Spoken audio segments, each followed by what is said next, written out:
Roofing License Exam.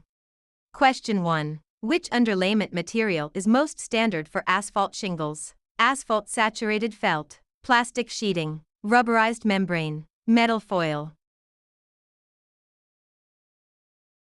Asphalt saturated felt, like number 15 or number 30, is traditional, though synthetics are also widely used today.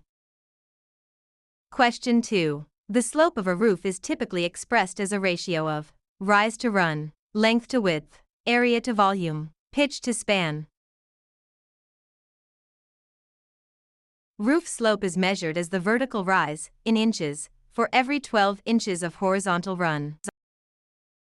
Question 3. When installing a drip edge on the rake, how should it be placed? Over the underlayment, under the underlayment, over the shingles, under the fascia. On the rake, sloped edges, the drip edge is installed over the underlayment to prevent wind-driven rain from getting underneath.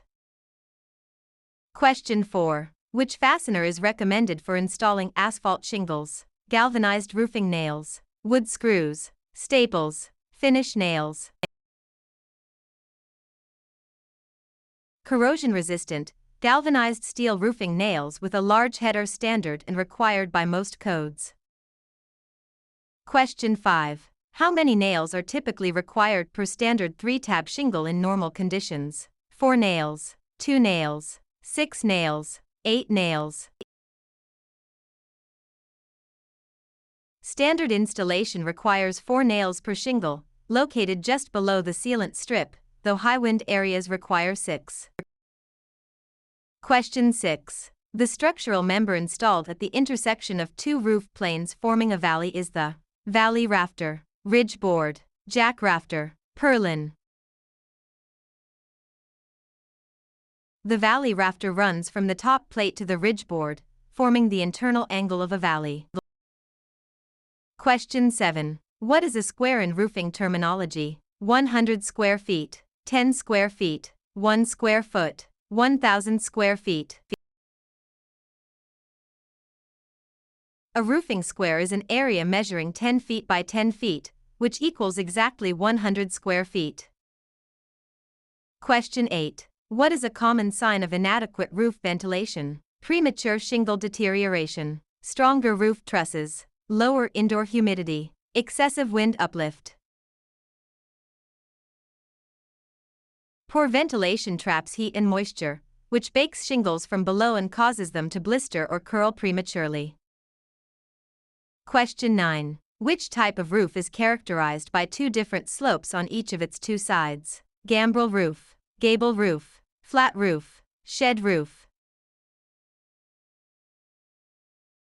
A gambrel roof, often seen on barns, has two slopes on each side, the lower slope being steeper than the upper. Question 10. Which material is highly recommended for valley flashing? Metal, example galvanized steel or copper. Plastic, wood, rubber. Metal flashing is highly durable and resilient against the concentrated water flow found in roof valleys. Question 11. When installing a drip edge, how should it be placed at the eaves? Under the underlayment, over the underlayment, over the shingles, under the fascia. At the eaves, the drip edge goes under the underlayment to shed water efficiently into the gutter. Question 12. The horizontal edge of a roof that overhangs the exterior wall is the eave, rake, ridge, fascia. The eave is the lower, horizontal overhang of a roof, while the rake is the sloped edge.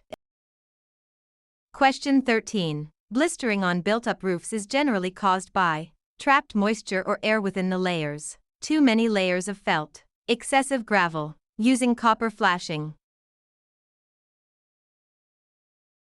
Blisters form when moisture or air trapped between the plies expands under the heat of the sun.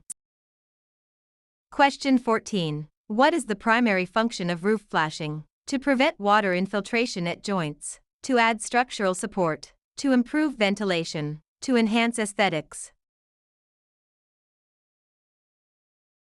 Flashing directs water away from vulnerable areas like valleys, chimneys, and wall intersections.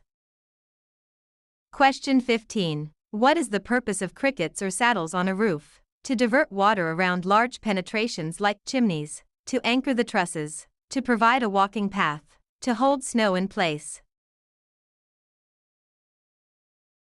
Crickets are peaked roof structures designed to shed water and debris away from the high side of a chimney or skylight. Question 16. In built-up roofing, what provides the waterproofing? Bitumen, asphalt or coal tar, fiberglass plies, gravel surfacing, insulation board. Bitumen is the adhesive and waterproofing agent, while the felt/plies provide strength and stability. Question 17. What prevents ice dams from forming on eaves? Proper attic ventilation and insulation, installing darker shingles, nailing shingles tighter, adding a second layer of felt. Proper insulation stops heat from escaping, and ventilation keeps the roof deck cool, preventing snow melt/freeze cycles. Question 18. What does an ice and water shield do? Self-seals around nail holes to block water, provides structural rigidity, reflects UV rays, improves attic ventilation. Ice and water shields are rubberized, self-adhering membranes that self-seal around fasteners to prevent leakages from ice dams. Question 19. What is the minimum slope required for standard asphalt shingles? 212, 112, 412, 0.5:12.